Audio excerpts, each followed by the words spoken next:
Hey everyone, Mrhappy here, and welcome to Mondays with Mrhappy, aka Mrhappy Mondays, the weekly Q&A show where you ask me questions and I answer them. And our first weekly Q&A of 2023. I don't know why. I've just I got a pretty good feeling about this year. Not just because we have like FanFest, Final Fantasy 16, probably some 7 Rebirth news if we're fortunate before the end of the year, but not banking on that just next winter whenever they decide to release that. Either way, I got a good feeling. Something's just right now. And I don't know what it is, especially given the relative turmoil I've had over the last several weeks. It's on an upswing. That's where I'm at mentally right now. But yeah, so January, obviously we have patch 6.3 coming out in 9 days from the recording this, 8 days from when you guys see this. We'll have prelim shows, State of the Realm, we'll have Ultimate Prog, we'll have Extreme Guides. Of everything that we've come to expect, but also more Blue Protocol stuff. There's going to be a dev stream at some point this month that's going to be in Japanese, so we'll be sure to do some reporting on that. I'm waiting on some Armored Core related stuff, so I can make a few videos on that. And yeah, I mean, overall, it's just we got a bit of a plan, and we are going to be moving forward. Also, count up, in case anyone's wondering, it will be on the VOD channel at some point, once I have time to get around to it. But it's currently on Final Fantasy V Randomizer. As of the day that I'm posting this, I should be doing the randomizer, and it should be done in a day. Then Final Fantasy VI will get started up as soon as the randomizer is done, and we'll be getting through 6, probably a little bit of 7 before patch 6.3 drops proper. So that's where we're at on that. And again, we'll hit the VOD channel. It's just, it's a lot of time. There's a lot of time for a lot of things. And I've been trying to make sure to stay on top of everything with mi madre. So whether it be looking for... Oh, that was the other thing I want to talk about at the start of this video.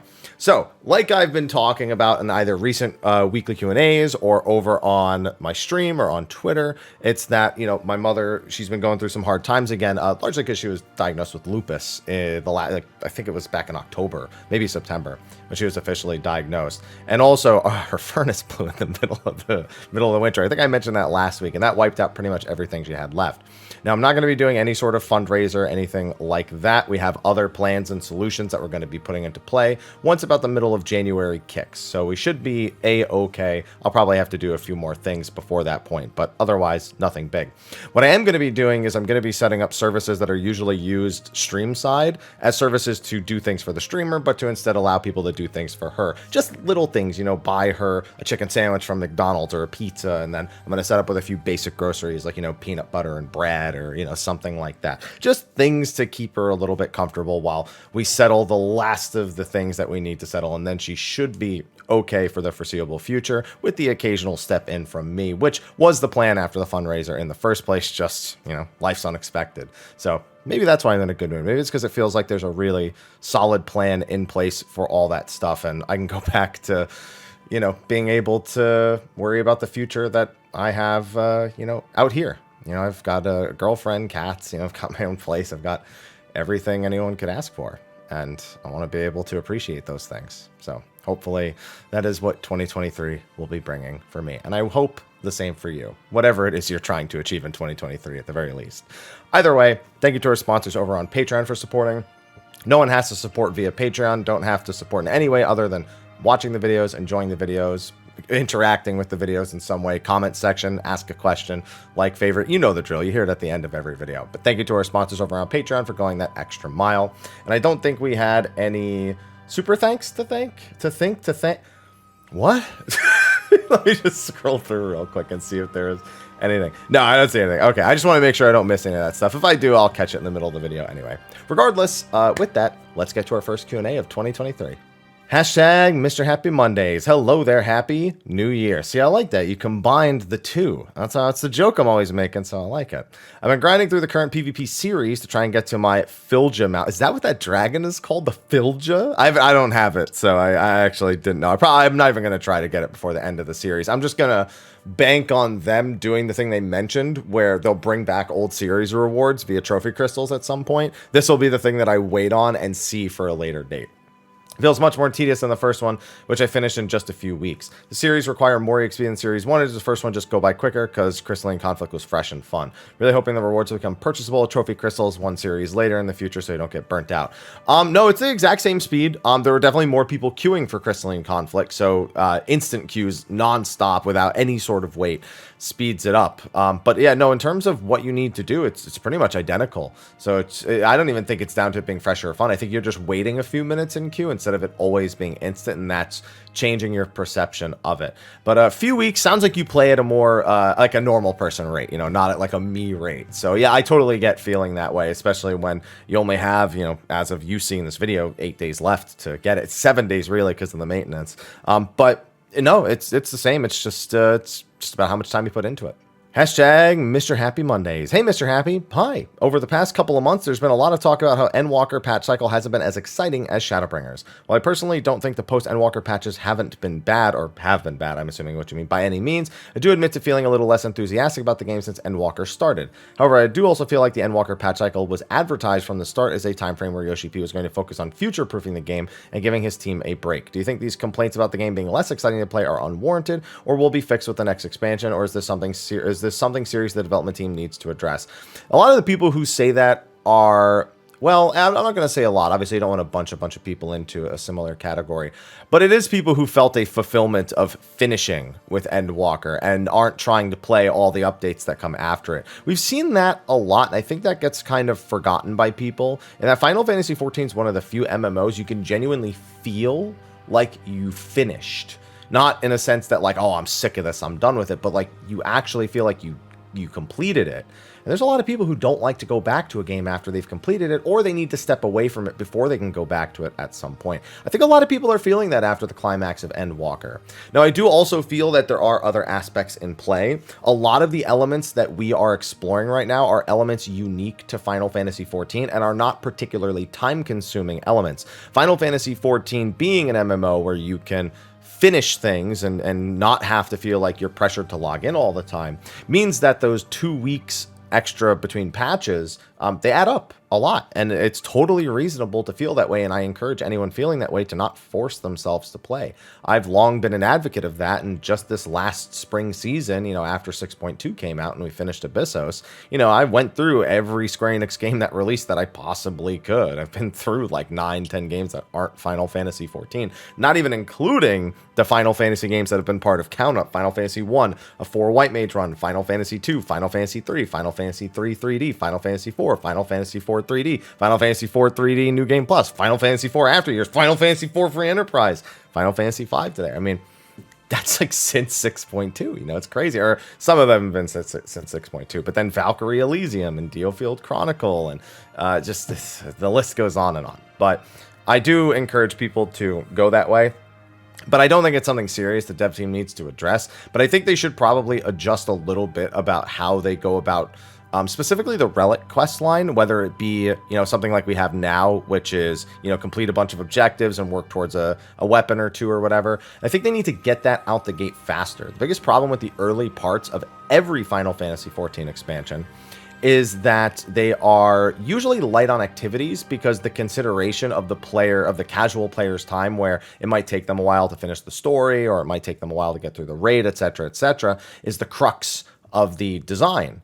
And thus, when you have 2 extra weeks in between and you don't have any activity that's designed to be something that's more long-term other than the highest end of raids, you run into this sort of issue as well. So it's a couple of different things that could be addressed in different ways. None are inherently problematic, but should still look to be addressed in some capacity, other than encouraging players to go back and do the things they never got around to, as opposed to creating things for those players to engage with more actively. Hashtag Mr. Happy Mondays. Hola Haps. Hello. The discussion about redoing the A Realm Reborn VA got me thinking, do you think we'll ever start getting more voice acting in some of the more major non-MSQ content like Raid and Alliance Raid quests? I'd love to, but I think without extending the patch cycle anymore, or again, significant hires, I don't think that we're going to see that. There's a lot of text in Final Fantasy XIV, a lot more text than there are in most games. And a lot of it is with very important characters that all need to be booked, that all need to be recorded. I'm not going to pretend to know the intricacies of it, and I would hope nobody else does, although I know the internet definitely considers it.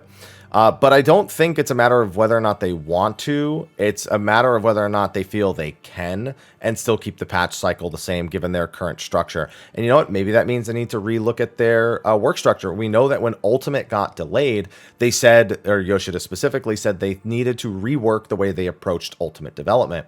And maybe this is another one of those things. Maybe along with the graphical update, they're also considering their work ethic and their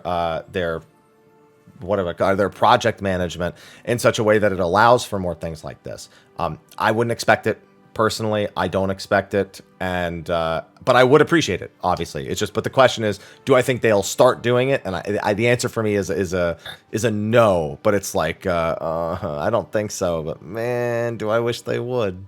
Hashtag Mr. Happy Mondays. Hello, hi, Happy New Year. Happy New Year to you too. I hope this last one ended as well as it could have, and worse than you'll end next year. Wait. My brain melted upon reading that. Hold on. Ended as well as it could have, so ended on a high, and worse than you'll end next year. Well, I don't want... Oh, so you're saying next year will be better. There you go. No, I pieced it together eventually.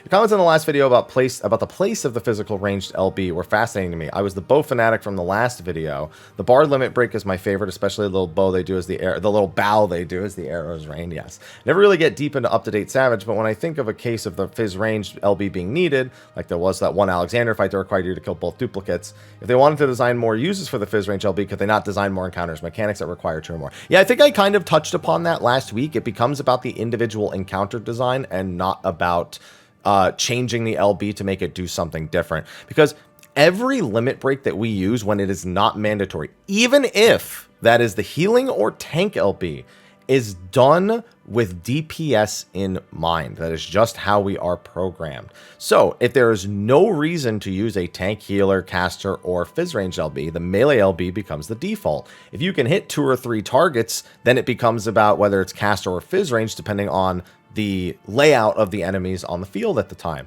But sometimes you have cases where the LB is considered not as much of a factor. A great example is P8S. In phase 2, if you don't use your limit break before you get to the second phase, you don't use it because it does not gain the 100% buff that you get during the second phase. So the damage doesn't become worth committing to.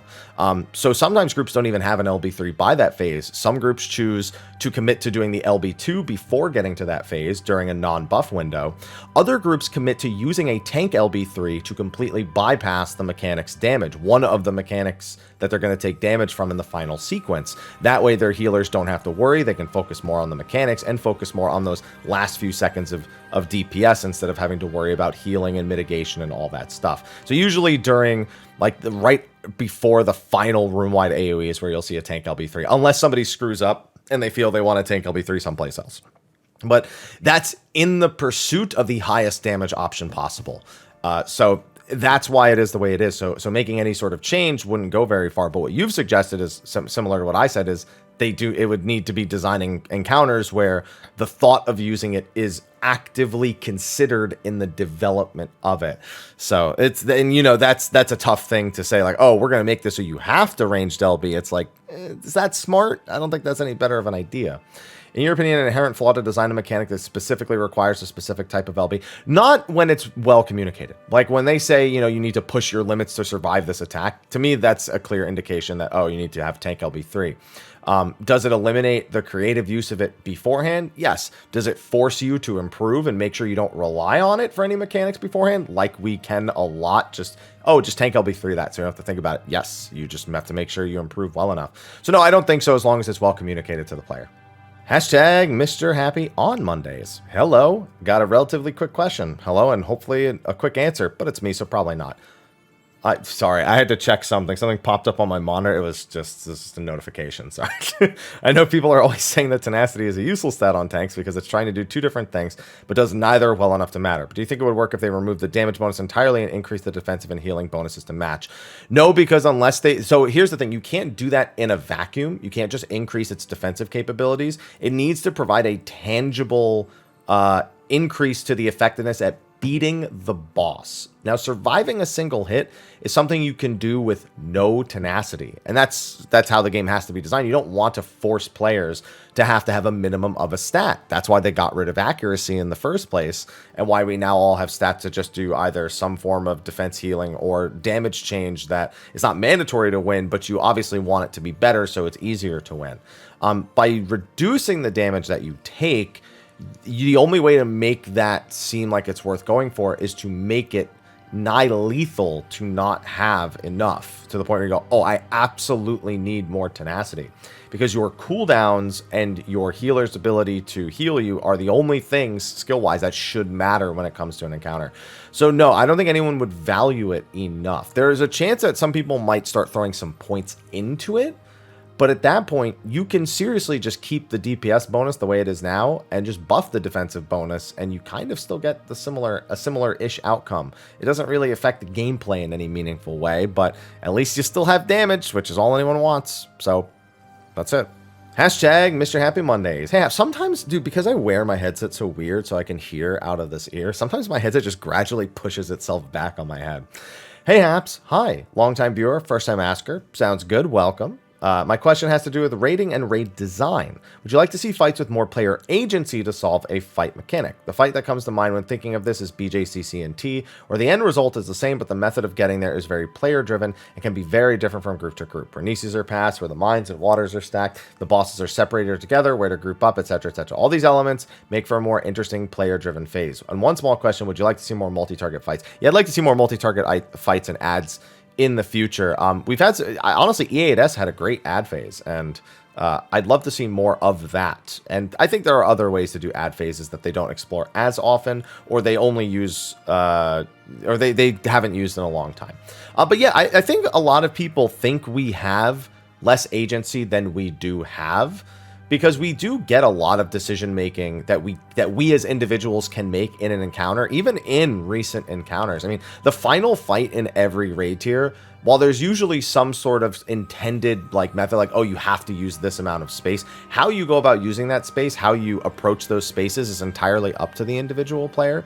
I think that kind of gets forgotten once you've gotten used to a lot of different strategies, or you've gotten used to a fight and have done it one way for a very long time. High Concept 2 and what's the name of the other mechanic? The ones with the fire and ice and the stacks and spreads. I can't remember. The very first mechanic in Phase 2, and technically I guess the third to last mechanic as well.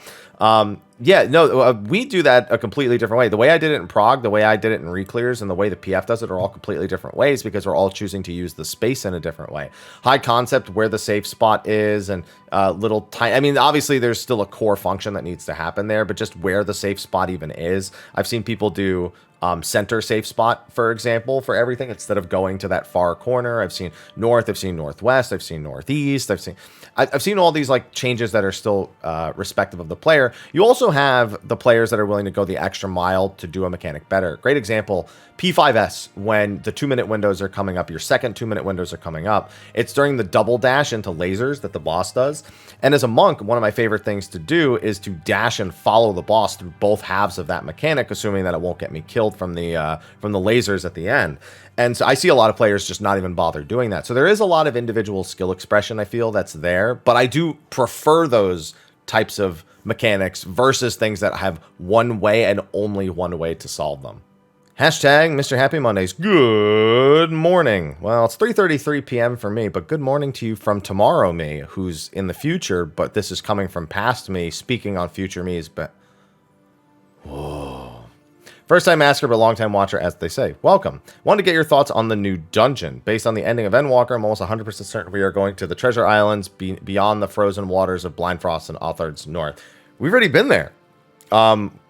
Wait. Yeah, no, the Treasure Island. Wait, no. The Treasure Islands is different from where we were. I was trying to think, because we've already been Alzadal. No, we know what that is. It's all the information on the dungeon is on the site and from the live letter. It's oh yeah, no, we've been beneath the waters of the bounty. That's where I was thinking. No, that's not Treasure Islands. It's an old Reaper settlement, or an old settlement that used to practice the art of of the Reaper, which is why it has such deep void ties and makes sense as to why we would be going there. No, no, it's not the Treasure Islands. No, we know that. Treasure Islands beyond the frozen waters, fabled golden cities of the New World, yeah, sacred sites of forgotten people, the South Sea Isles, and Mrhappy, the southern continent. Yep, no, the dungeon's not the Treasure Islands, no. And I think we're going to Mrhappy for the next expansion. Hashtag Mr. Happy Mondays. Hello, hi, and hopefully Happy New Year to you, Mr. Happy. You know, it's funny, so you say New Year's. I remember my girlfriend a few years back, she was like, you know, I don't know why people say New Year's when it's just New Year. And I'm like, I don't know, it just does sound better, though. After spending the last 2 days trying to figure out why Square Enix wouldn't take my money for 14 sub, has there ever been a time where you just have scratched your head and wondered, Square Enix, what is your problem with taking my money? I've looked at how it's done and wondered that, but I've never actually had an issue with giving Square Enix my money, I don't think.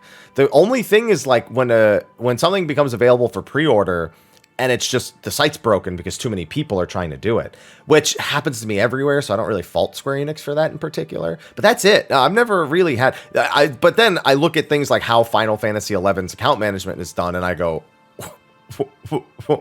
why? Why is it done this way? I mean, how their account management is done as a whole, but 11's is particularly bad. But yeah, no, I've never had that kind of issue. Hashtag Mr. Happy Mondays. Hey, Mr. Happy. Hi. I was watching your White Mage retrospective. Thank you for watching it. And I had a strange thought when thinking about how healers access their power. Do you think that the decision to make DPS kits simplified for healers was to make downtime as brain dead as possible, focusing on the healing kits? All of them involve checking if you are able to use the ability, if not, waiting until you can. It's all simple cooldowns or cooldowns disguised as job gauges. There's no active resource building for healing at all outside of a Scholar Fairy gauge for one skill, which used to have another use. Sure did. Just wondering if only deep... Why can't I read this one? This one's like throwing me for a loop. Just wonder if not only DPS complexity is off limits, but stuff like active resource building is too. It's a lot about making sure that anytime a healer wants to do something, they can do it at the snap of a finger, because that allows them to do all of those things without inhibiting the other. So, great example. You know, we have the classic Scholar Energy Drain example, where you get 3 stacks of Ether Flow a minute. Now, you can use those tools to make your tank's life much easier, or you can use them on Energy Drain. Now, it used to have the added function of giving you the bonus MP, but now it is literally just this, like, peck of damage that you're going to be doing as opposed to any form of healing. And I see a lot of people misuse that decision now to this day. You know, they'll throw all 3 Ether Drains out in no time at all, and then they'll wish they had something like an Excog, or, you know, they'll have a Resi Excog, and they'll maybe wish they had something like an Indom or a Lustrate for like a panic moment that otherwise would have been missed, instead of holding on to those energy drains and using them later. Now, that's different in the opener where, you know, all the buffs are up and you want to be making the most use of all those buff windows, but talking about general use across the fight. So I think that is kind of the core idea. It's about making sure that if you are going to spend a resource, you have an exact idea of how it's going to be built, when it's going to be built, and how much of it will be available. That's true given the amount of ether flow you get per minute, thus affecting the Fairy gauge. That's true with how quickly things like the Lilies and the Adder's Gall end up coming back for Sage, and it's the same with the cards for Astro. They just want you to have a very measured approach to what will be available and when, and thus making it so that the gauge generation is on you as a player. They want to keep that to a bare minimum. You can agree or disagree with that decision, but that is my interpretation of their design. Hashtag Mondays with Mr. Happy New Year. Happy New Year. Hey, Haps. Happy New Year. I said it already, but I'll do the salute again. Hope you and your family are doing well. Remember to boop aloha. Hang in here, but I'll give them a nice boop on the snoot when I'm done with this. 2 questions. What is your favorite drink or cocktail? Old-fashioned. No doubt. I actually have stuff to make an old-fashioned, but I don't do it too often. I don't like to have cocktails too often, because no matter if I have 1 cocktail or 10, I just get sleepy. That's it. And I hate that, because then I just end up wanting to go to bed, and then I just kind of wake up not fully rested. So it's like, it's weird. I can drink so much and have nothing happen to me, but I can also drink very little and feel very much the same. So I don't know what that means, but at the very least, I have a high alcohol tolerance despite not drinking a lot. And is Santa Claus a primal? Yes. Yes. Except that he's real, obviously. You know. But yes. Hashtag MTI. Okay, R is next to T on the keyboard, so I'll give you a break on that. I've done that before. What's good, Haps? Hello. Quick question about Ultimate. I wanted to watch this Ultimate progression for the first time. I was wondering if you had any recommendations on how to do that besides YouTube clips. Twitch. I mean, I'm sure there are people who stream it on YouTube too, but it's all live streamed on Twitch. There's all the individual broadcasters that do it. You know, myself, Zeno. I don't know if Zeppela's going in. Miz, Rin, Todd. It's just all the broadcasters, you know, that do hardcore content are probably going to be live streaming it. And yes, we will post clips to YouTube as we're progressing and whatnot. I know I will be really excited for that. That was really exciting to do at DSR, and I am pumped for Omega. And I'm actually going to be making a video about why I'm particularly pumped for Omega. And then on top of that, Frosty's the big one. He actually hosts the Race for World First stream. Now, normally the teams that are at the highest competitive level don't participate in that, but it keeps track of all of the people who are live streaming it. So that is a great central place, very neutral place to experience all of those things. On top of that, they usually do Frosty usually does something for charity as well. So it's a great cause at the same time, which is a good thing to use that for. But yeah, over on Twitch, if you just go there and kind of explore the directory, then you'll find options, plenty of options. Hashtag Mondays with Mr. Happy. Hey, Haps. Hi. Happy New Year. Happy New Year. What are you looking forward to the most in 2023? You know, you'd think it would be like Final Fantasy 16 or 7 Rebirth, but what I talked about at the start of the video really is the big thing. Like I said, it's been a hell of a last couple of years for all of us, of course. All of us for different reasons as well, and you know my reasons through and through if you've been following the channel. And I just have a feeling 2023, I think it's going to start a little rough, but I think it's going to largely turn around. Just got to get through a little bit of January, maybe a little bit into February, and then I'm feeling good. I'm feeling like I'll finally have that weight lifted off my shoulders for good. And that's what I want more than anything. I want the weight lifted off my family's shoulders. I want the weight lifted off my shoulders. It's nothing quite like trying to pay for a house 3,000 miles away and pay for the home that you're living in 3,000. Well, I mean, it's 3,000 miles away from the first location, but it's where I currently am. And it's, you know, people, you know, the stress of that. So I'm looking forward to normalcy in 2023, at least normalcy for me. Hashtag Mr. Mondays with Happy Go Lucky. I don't know how lucky I am, but yeah, well, I did get Barbarichin out in 3 kills. I have a feeling I'm going to pay for that in 6.3. I really hope it's 2 totems again. Boy, I really hope it's 2 totems to kill again. Hey, Haps. Hi. Less of a question, more of a fun fact. Did you know that White Mage's Temperance and Paladin's Patches of Arms actually share a cooldown? Yeah, there's a lot of abilities that share cooldowns in the game. If you use all the abilities on one job and swap to almost any job in the game, that's going to happen. They're coded at a base level to make sure that you can't abuse that in any feasible capacity. Not that there's really much content where you can change jobs and use another job's abilities in a quick and concise manner, but it is like that for that particular reason. So yeah, that's on a ton of jobs. There's a ton of abilities that do that. Hashtag Mr. Happy Mondays. Hey, Haps, wishing you a happy new year and a nice dry aged ribeye. You know how little good meat I'm gonna have this year? Part of my 2023 plan is a lot of budgeting when it comes to food related stuff. Realistically, I don't spend a lot of money anyway. Almost all of it's been going to my mother for the last 2 years. But food is like the one thing that I treat myself to. You know how some people like maybe go skiing or go to, I don't know, I'm trying to think of what normal people do and it's really hard. Surfing, physical activities, or plan a vacation. Me, I just have a nice dinner at a nice restaurant and I can share that experience on social and with the people I know and it's relatable, or I cook myself something nice. And man, I don't know when I had a nice dry aged steak for my birthday, and I think that'll be the last one for a while, maybe until Vegas.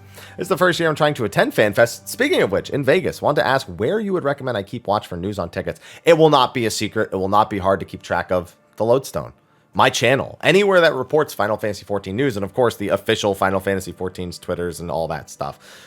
It's not like PAX where they're just like, here it is, go get it. The way it's traditionally been done is players with an active sub to the game get sent a code, and that code lets you get into a priority queue, and then you can get your tickets before people who don't play the game.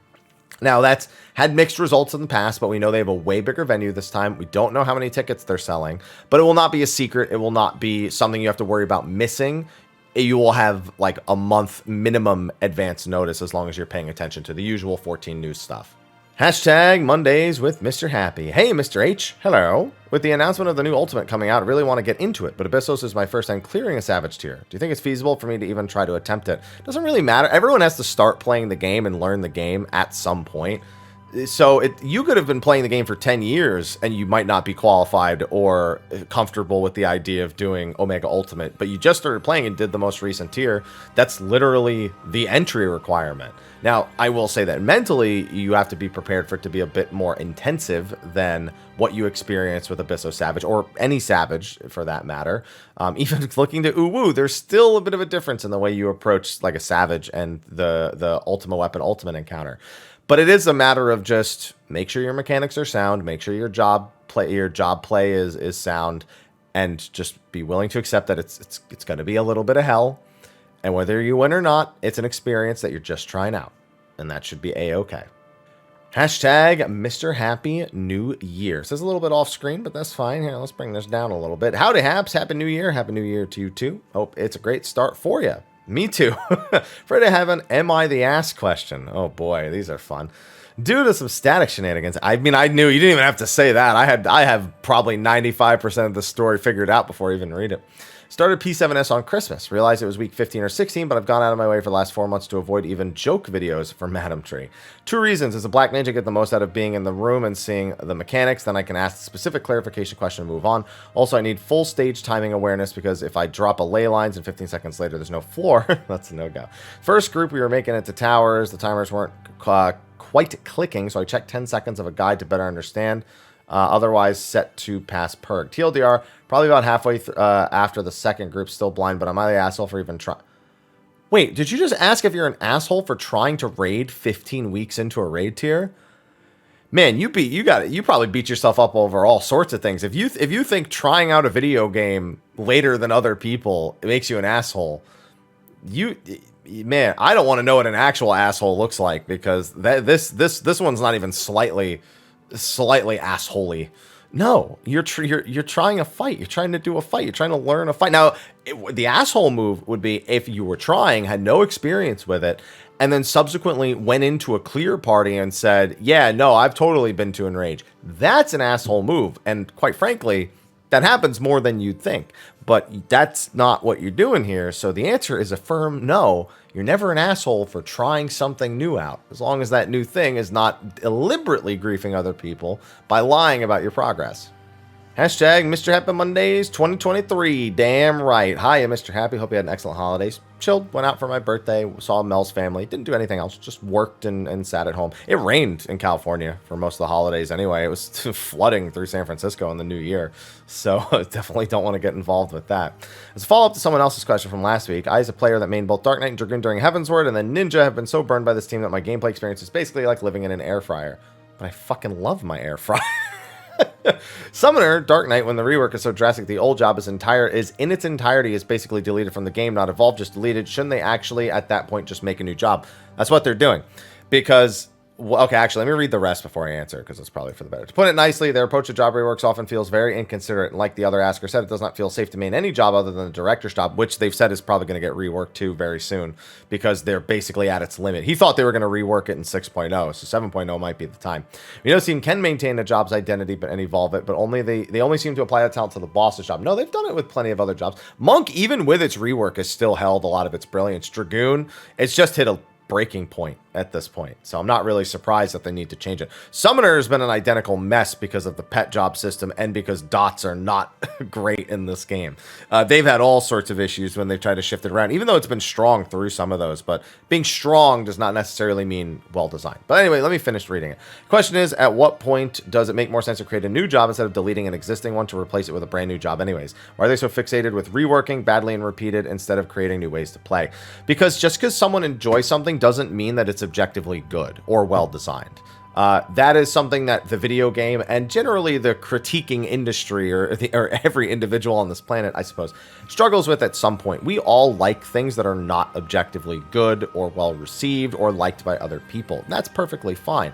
but we can't also always expect the entire world around us just kind of let us live in peace, I suppose. When it comes to job design that is genuinely problematic for development, stuff like pet controls for the summoner, or Dark Knight having a lot of its identity kind of locked behind incredibly frustrating or clunky game mechanics, even if people enjoy those game mechanics, becomes an issue overall. It's not a matter of reworking it for the sake of making a new job because they want to make a new job, but they have something they can just adjust instead.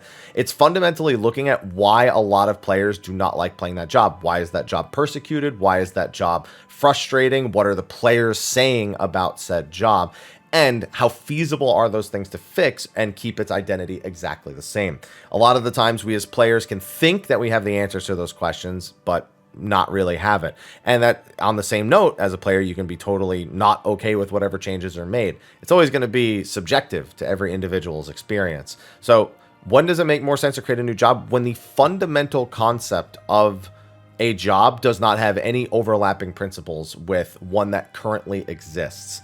So that's the best way I could think to answer it, and I'm sure you could poke holes in that, but either way, that's my piece. Hashtag Mr. Happy Mondays. Good morning, Haps. Good morning.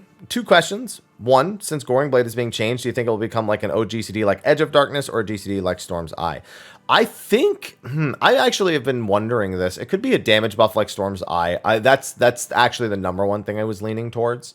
And also something that you will only use once every like 3 rotations, and maybe pressing Requiesce, it extends its duration or something like that. I do expect a lot of very warrior-esque design to be prevalent in the Paladin rework. Maybe I'll be proven wrong. Obviously, we have the stuff like getting the free spell cast every time you finish a combo, which I think is actually a really nice touch for Paladin. But otherwise, yeah, I won't be surprised if it's a Storm's Eye-esque. And 2, since Granny's hates dots now, not just hates dots, the game is not well built for them. Do you think they'll ever make a new job dot focused? If they do, it's going to be something closer to Samurai with something like a 60-second dot, and that dot is required for other mechanics on the job, and less of a, Bard style or a Summoner style dot mechanic. So that's as far as I could see them taking it, given the direction they've shifted to in recent expansions. Hashtag Mr. Happy Mondays. Hello and Happy New Year. Same to you. I'm a recent owner of a Nintendo Switch. I'm so sorry. And I'm... no, it's fine. It's fine. It's fine. I'm considering adding one of 2 games, Crisis Core Reunion or Harvestella. So here's my question. Can you tell me what to expect from post-game Harvestella? Post-game Harvestella you can actually experience for the most part without getting to post-game. It's just that the post-game lets you access it more quickly. So I'd say post-game is faster stuff that you were doing pre-game. And that's your only question. Yeah. So that's all there really is to it. It's just more access to do whatever you want, whenever you want, without having to consider the season as much, I suppose. And I wish you a great year to you and your family as well. Hashtag Mr. Happy Emotionally Neutral Mondays. Wait, but if it's happy, how can it be emotionally neutral?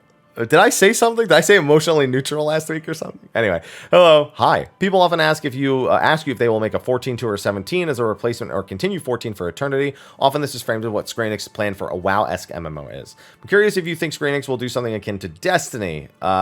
Maybe something they are looking... Well, I mean, did I not answer this last week? Maybe I answered it the week before, but in the last like 2 or 3 weeks, I answered a question like this. And I said that I don't expect another full-scale, purchase plus subscription-based MMO. Don't even expect a purchase or free-to-play. Don't even expect a fully free-to-play MMO. Expect games as a service. I think they're going to continue down that road. I think they just they have not found a good way to do it yet. And I think Babylon's Fall was maybe an attempt at that. It was an attempt at something.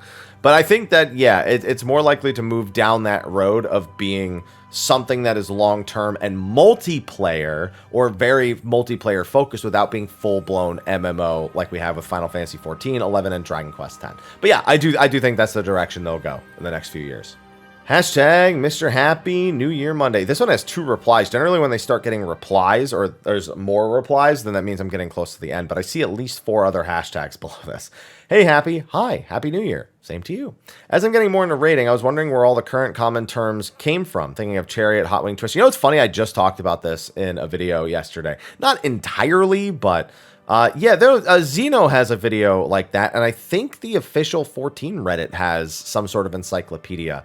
The big problem with learning a lot of those terms is they're kind of seasonal to the player who's using them. Like, I might call a donut a chariot, or I might call a donut a dynamo and a chariot a point blank AoE, but somebody else might just have a different term for it. So it's literally just people associating mechanics, and the easiest way to do that is to go back and just unsync stuff and just see mechanics. You don't have to see everything play out exactly, but if you hear a term and you can find out where that term comes from and then you go and do it, it's kind of just like reverse research, I suppose, using the context of when you hear it to determine where it came from and to do your research like that. Okay, well, 2 of those hashtags I saw, one was a cookie for the New Year's, thank you, and the other was a happy birthday, so thank you to that person as well. Hashtag Mr. Happy Monday, hi, hello, Mrhappy, is that oh, yeah, it's Turkish. So how does roulette queuing actually work? If I register as a 90 tank and some lonely DPS is waiting for Temple of the Fist, will they set me aside for that party? Yeah, so that's generally how it tries to work, is it sequentially looks at the next people that meet all the criteria to fill a dungeon, 2 DPS, a tank, and a healer. And it looks at what the lowest person is qualified for and then randomly rolls between what that person is qualified for. Now, I don't have any proof, but I also believe certain instances are weighted, specifically main scenario instances or instances used to unlock major features. I don't have any proof of that, but it feels that way. So, yeah, but that's what it is. It's basically just, it's 3 different rows, kind of 4, because the DPS is not as even as just looking for 2 DPS. It does actually try to separate like roles a little bit, but it doesn't take long to just for one line to start cutting in front of the other one. But yeah, it looks at the DPS line, the tank line, the healer line, and as soon as there's enough people from all of them, that's when it makes its decision and determines what dungeon you're going to get. Hashtag Mr. Happy Mondays. Hello, hi, lolly-ho, and salutations. Hello. YouTube question. Sure. Ever since they removed the count for dislikes, I kind of stopped using the like button and substituted it with the occasional comment. Is commenting and likes equal on the interaction to the video for the benefit of the creator, or do I still need to use the like? No creator will tell you absolutely have to use everything, but every single thing adds to the interaction, adds to the, I guess, viralness of their system. The more interactions it has, the more it's pushed forward. And, that's why all my videos on the side here are like, so they're all video game tangential, and they're even from people I don't regularly watch, but they have enough overlap and enough interaction that they get pushed forward to me. Like, I have an Asmongold watching how indie games killed the AAA industry, and I don't really watch Asmond, and I've never seen that video either, but it still ended up there because of all of the interaction and the overlap of, this being gaming content. So I would say if you're really trying to help the YouTuber you like, whether it be me or someone else, do both. The like button still does, and honestly, even the dislike button kind of does help a little bit. Things can go viral in their system from being massively disliked. But it's, it's definitely not the route anyone wants to go, especially because you can't see them anymore. So no one's excited by it, which was the main reason it was gotten rid of in the first place. But yeah, if you're looking for that, just do everything. Oh, and that was actually the last question. I guess I'll do a quick scroll through and just hit the comments like I normally do. Somebody mentions Nemea showing up in the trailer. Somebody threw out the idea of something Lost Ark-like MMO with FF Heroes. I've been wondering why Square Enix doesn't do like a Square MOBA for years.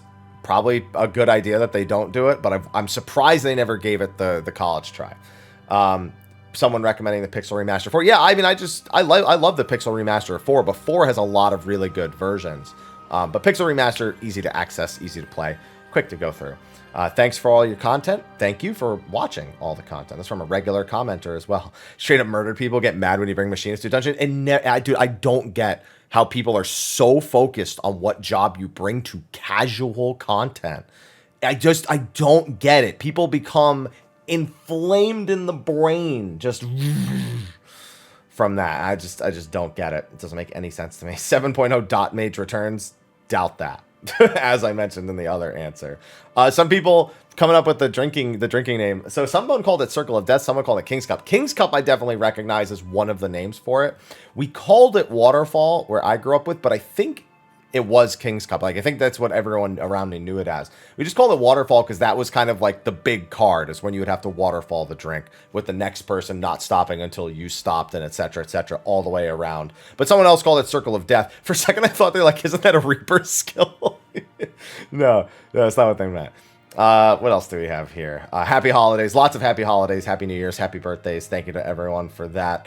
Hi and an extra hello. Oh, there was actually a question here I almost missed. Are you a fan of the Atelier? Haven't played it, so I can't comment on it. I have what I like to call an anime game quota, where games that are overly anime, I tend to not like take seriously or not like put them on my to play list unless there's like something really compelling about them or is like a huge request to do it.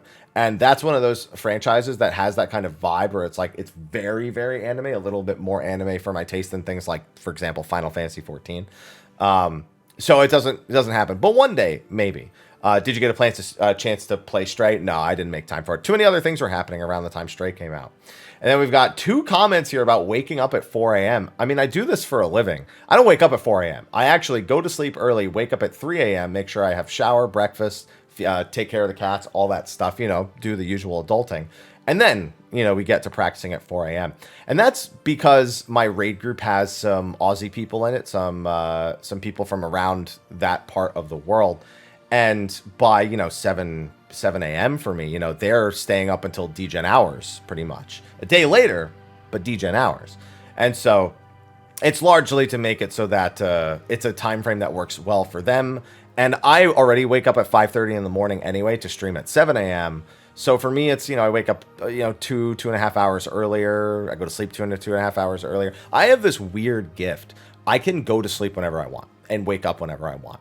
I don't need to like adjust my schedule. I don't need to do anything. I used to, but I don't need to. And I'm surprised, but it is my superpower. I do see some oddly inappropriate comments. Hopefully, if your loved ones will ever be in need, you'll not have to beg strangers for help. I'm assuming they mean beg, but they wrote this in the first place, so I have to assume their literacy isn't exactly top tier. I will say this. That actually touches on something really important. So back when I did that fundraiser in May, my mother was vehemently against it for quite some time. She just said, no, we just need to figure it out. We just need to do this. And as somebody who basically put like hundreds of thousands of dollars into keeping her well-being okay for the year since my father passed, I was the one who told her, listen, all my life, my family's been that way. It's been like, nope, can't ask for help. We have to be prideful. You don't want people to see you begging, blah, blah, blah. But look what happened in May. Years and years and years of torment, of strife, of just being run ragged, of feeling like every minute of every waking day had to be done doing something to be able to get by for 2 livelihoods. Not just one, for 2 different livelihoods. No matter how much I made, even with the Fat Black Chocobo event, it didn't change anything because it was just over-fucking-whelming. Not asking for help and having the pride to not ask for help, I don't think that's a good trait. I think that one of the best things about humanity, and I've especially learned this last year, is being able to ask for help and being able to help others. And some of us in our lives, we look for more or less opportunities to do that. Some of us are completely content just making sure that, we're okay. That what we're doing in our life only affects us, and we make sure that that's okay and that's good enough. For some of us, that's not enough. When I first started this channel, it was started on the pretense that I wanted to earn just enough to be able to raise money for charity, do all the usual charity events, do my extra life, do my Save the Children. And then my father passed, and my mother didn't become, not the charity, but she became the sole focus instead of that. And everything, but I knew that deep down what I wanted to do above all else was help. And if it could just be for this one person, and this person who has been such a part of my life, my whole life, that I would do it.